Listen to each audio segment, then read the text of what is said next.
Well, guess where we are? We're back in the studio, in the pottery studio. And we took all our stuff out of the kiln. We had a glaze run the other day.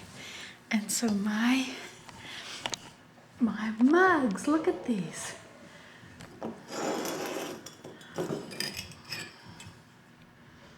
Isn't he sweet? Isn't that the darlingest mug ever?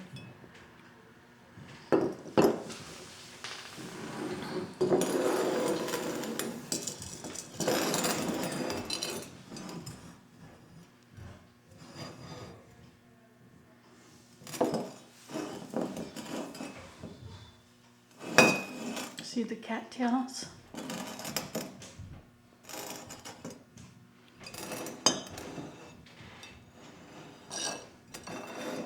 But now, when she put them in the kiln, she put them on a piece of clay that she had made for just this purpose, and the glaze ran,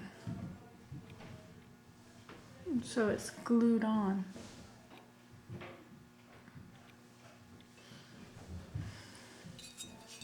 Now I was thinking of just leaving them like that because in case they're too heavy and they fall backwards. I was a little worried about that before anyway. Except this one broke, so it doesn't look quite so good.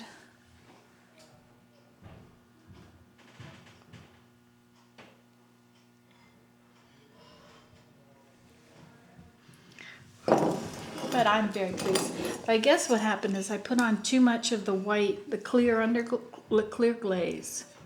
You see, I had put these on, and then I had put oxide, dipped it in you remember when I was painting it on with oxide. And then these are my dirty fingernails because I've been gardening. And then I dipped it in the clear glaze. And it was too thick. And so it looks cloudy from being too thick. That's because I had a hard time getting it all over it. And it's heavy too. And by the time I did that and then swirled it around on the inside, it was too thick a layer, which then caused this all to be too thick. See how it's not so thick up here, but it's pooled down here. This is all completely covered, fused together.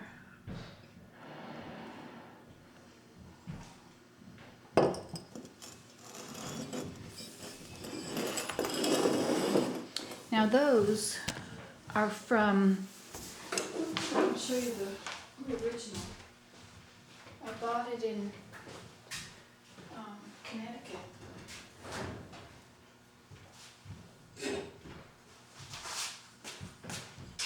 See, this is the one that I got my idea from.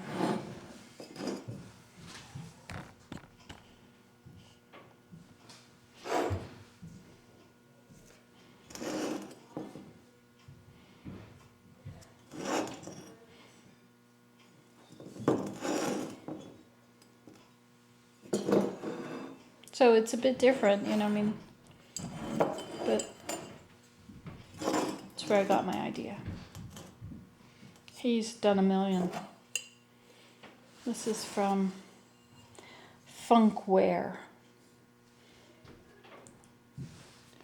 Look it up on the internet, Funkware, and it's in Connecticut.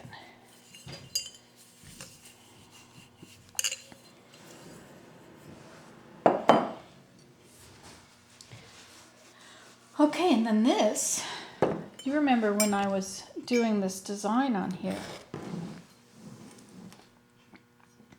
Well, I think what happened, you see the texture there? I think what happened is that it was so thick. Look at the thickness of this glaze. It was just so thick that it ran. Hear that big bubble of it? And so, of course, it dragged this with it when it ran. And it made it quite cloudy. But it is still very beautiful. Nancy today.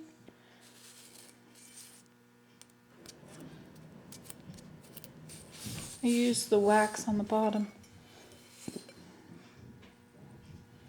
It's very heavy.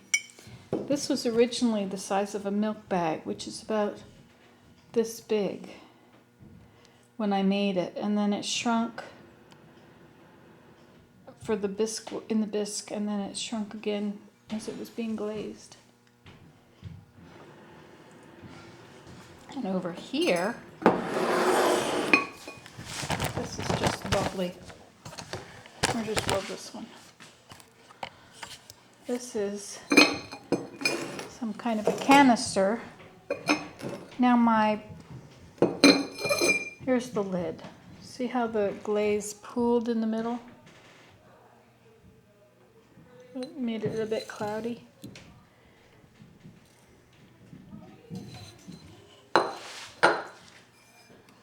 Inside is pretty good.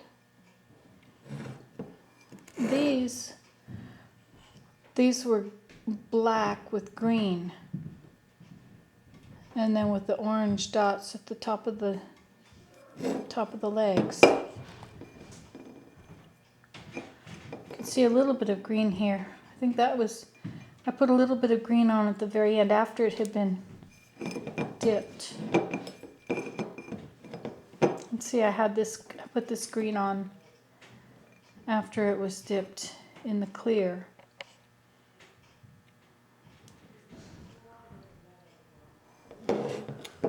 Looks like it left some of the thickness of the color at the tops and then ran.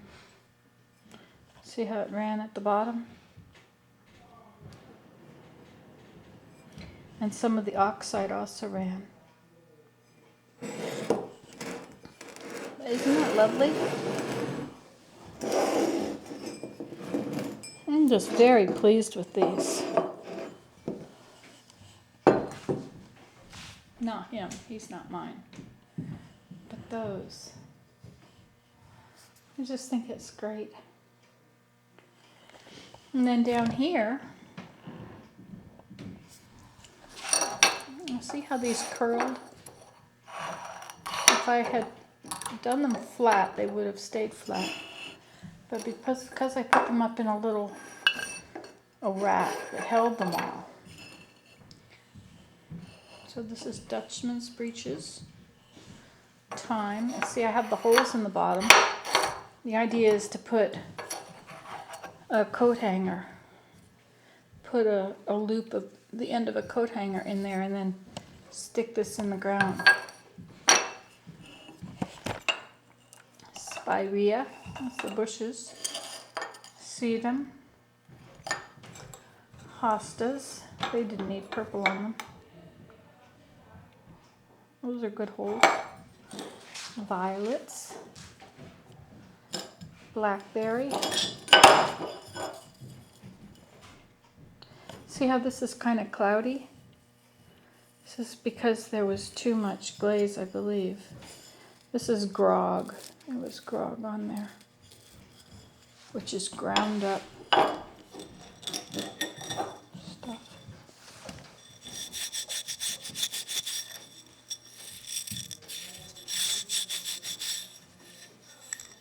See these holes?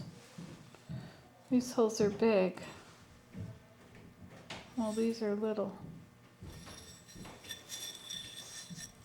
And this is bent.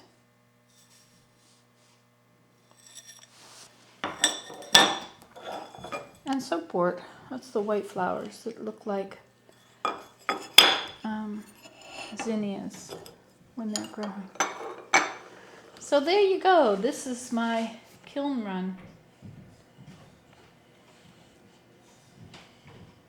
This is at Mira, not at my house.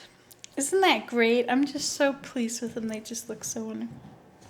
Okay, see you later. Nancy Today. You can do this at home. Bye.